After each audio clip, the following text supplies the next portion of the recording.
Hello, hello, hello everyone. This is Kim from K&RP. Today I would like to share with you day 6 of the Friendly Junk Journal People's 12 Days of Junk Journal Gift Tutorials hosted by Linda Israel. Today's tutorial is going to be on making cluster embellishments and what you can do with them when you have made them. To make a cluster embellishment, it's a mindless craft, so you really shouldn't overthink it. You should just take pieces and add them in whatever order that you would like. I would suggest that you only use 4 or 5 layers, because once you put it in a junk journal, it can get very bulky. So I'm going to start with these few little bits of painted file folder. They were just leftovers from another project I had been doing. So I'm going to use that as the starting piece. And we're just going to layer 5 random things on. So I will take a piece of thin blue fabric. I'll just snip a piece off. As I say, you don't want them too thick. You don't want them too big. But you do want each of the elements to kind of show. So that's layer 2. I'm going to take a little bit of yarn, if I can find the end, maybe. There we go. And I'm going to cut this in half again. And I'm just going to layer it on top. So that's layer 3.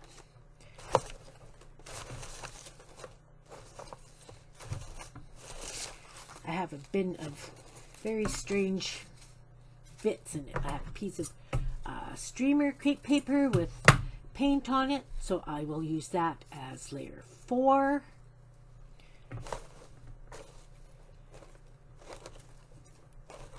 And let's use this red polka dotted bit as layer 5. So then what I'm going to do is I'm going to take a staple and just staple through all the pieces,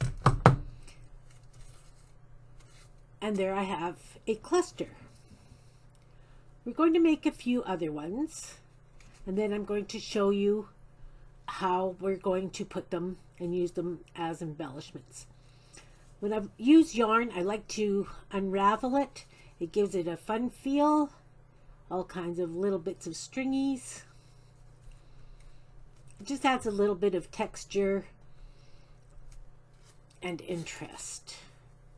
And I'll do the same with these ones on this side. I just untwist a little bit and gently pull them apart, just so that they're individual.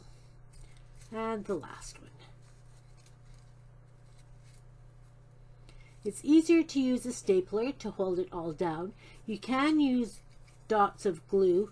Sometimes the glue doesn't hold everything that you're trying to hold down, and sometimes it makes it a little bit too bulky. And again, as I say, you don't want it too big, because you do want to use these in your junk journals. So there's one. I'll use this circle from something from Dollarama as the base, so we'll use this as 1. Let's use this yellow again as 2. Again, as I say, I've got lots of little scraps of fabric in here as well. We'll use some red zigzag with a really nice frayed edge as 3. I'll take a piece of this vibrant pink and tuck it under those as 4. And then something little for 5.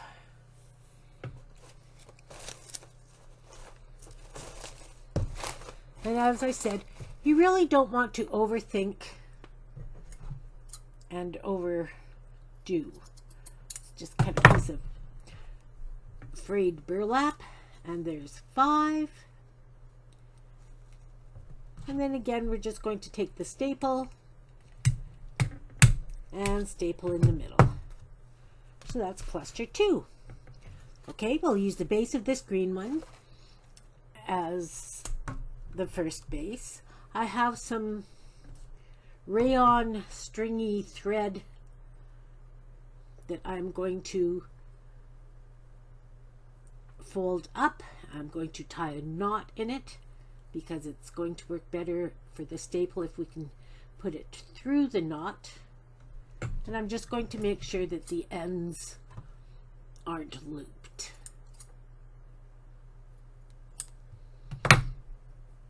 See, that will give a very nice tassel-y fun effect. So that's 2.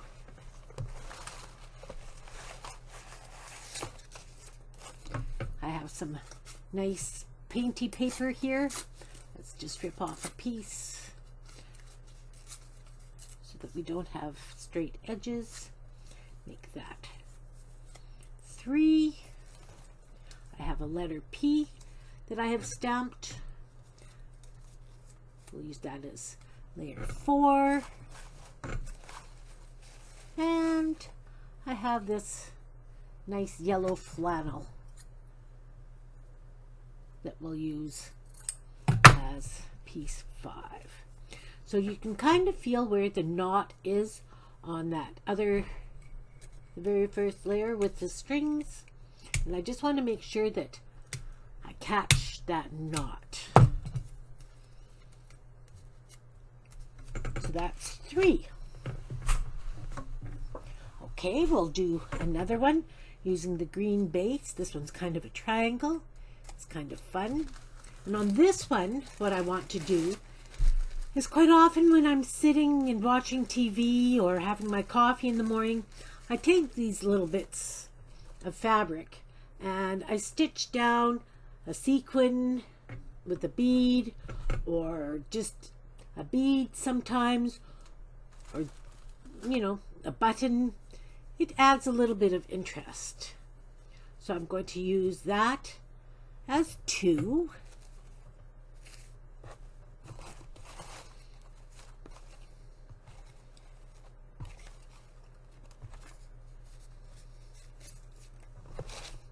All kinds of things in here.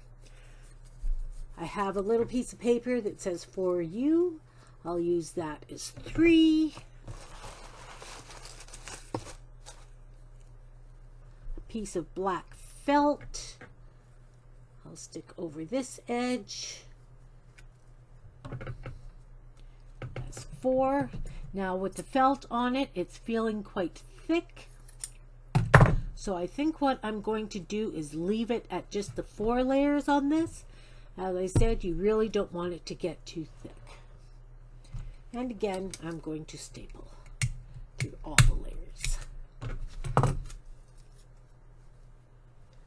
It doesn't matter what the back looks like because you will be attaching it to something else. Let's take another piece of this yellow. Let's just rip a piece. Oh, it leaves an ugly edge. Well, we will cover that. This is really, you don't want to overthink it. You just want to grab and go. The hearts are too big.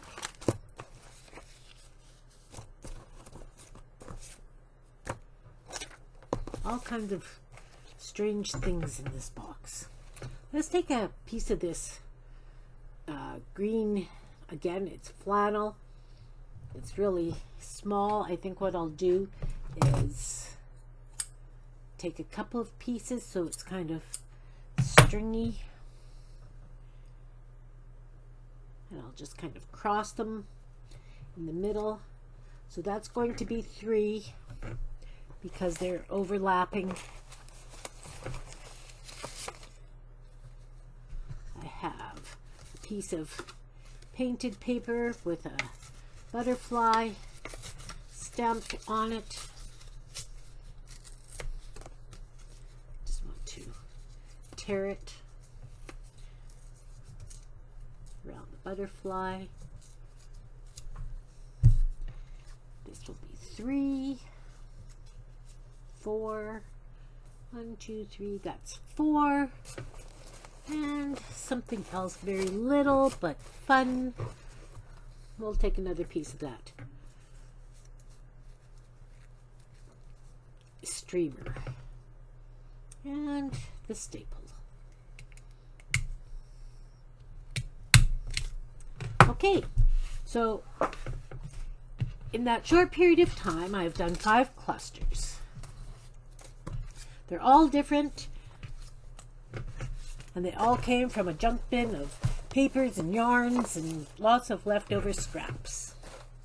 I even have cupcake liners to use. So then what I like to do with my clusters is I use them on tags.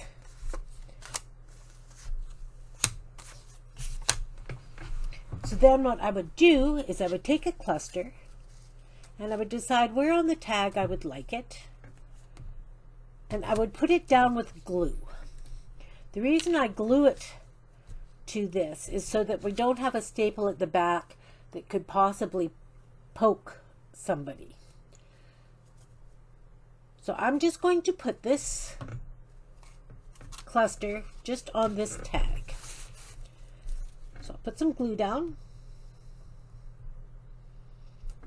You want to use a fair bit of glue because you do want to make sure that it adheres nicely, because there's sometimes a little bit of weight depending on what you've used. And I'm just going to hold that for a second just to make sure the glue sticks. Maybe actually what I'll do is I'll clamp it for a few minutes. Okay, so then on this one, I think I will put it on this piece of, just brown piece of cardboard. And it doesn't really matter where you put it, because it's always fun to embellish around it. You can add words, you can add sayings. I like to add some small punched out confetti kind of things to it. Okay, we'll let that one dry. And this one, even though it's got these big long things, I think what I want to do is just kind of tuck them under so that they're kind of loopy.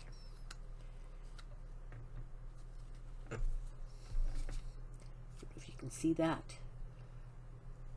Maybe I'll just put them on the back with a drop of glue. Just because they seem to be just a little bit too long and dangly, which is fine.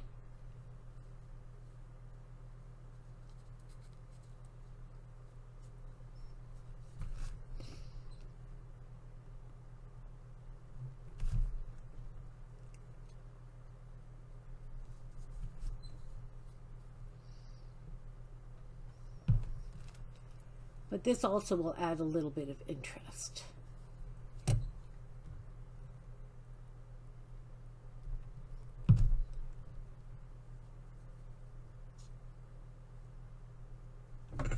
And then it's going to go on this one. I think I'm going to put it just almost the upper left corner.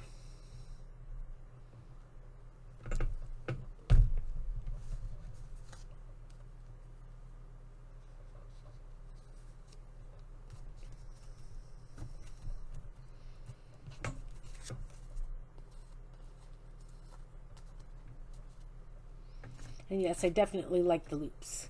It gives it a little bit of different texture. Okay, so I have this one. I'm going to add to this piece. And I think I'll put it towards the bottom left. Remember to do it in the screen, Kim.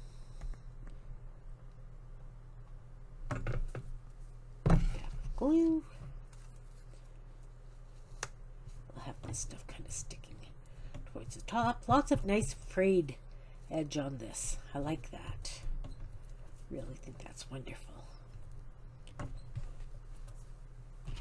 And then on this one, I'll put it towards the middle.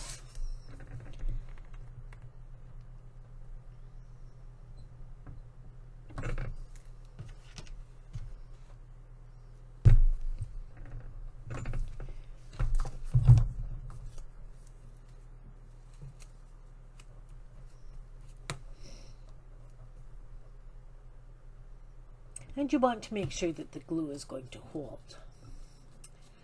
So when I do tags like this,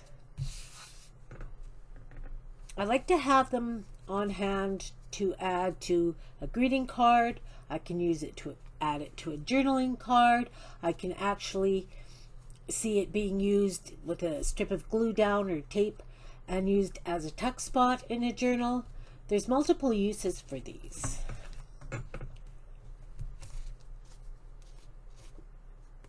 But they definitely have an interesting component with the various things that you attach.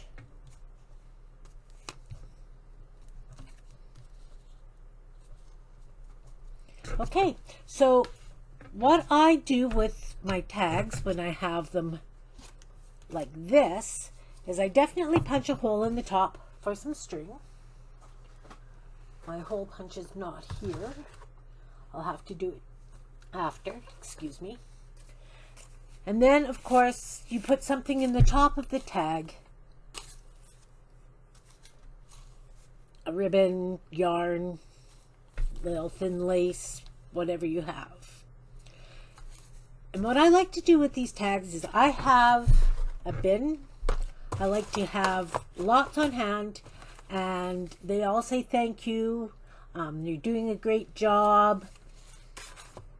I've embellished them additionally by putting some stamps, stitching, whatever I have felt like. They're just like little doodles. Once you've got them to this stage, you can just doodle on them. I put a little cutout on and a thank you. Again, I used the confetti hearts from Just a Small Punch. It's got the sequin with a heart. I've done a little bit of paint on it. And again, it says thank you. And what I do with these tags is I keep about 6 in my purse.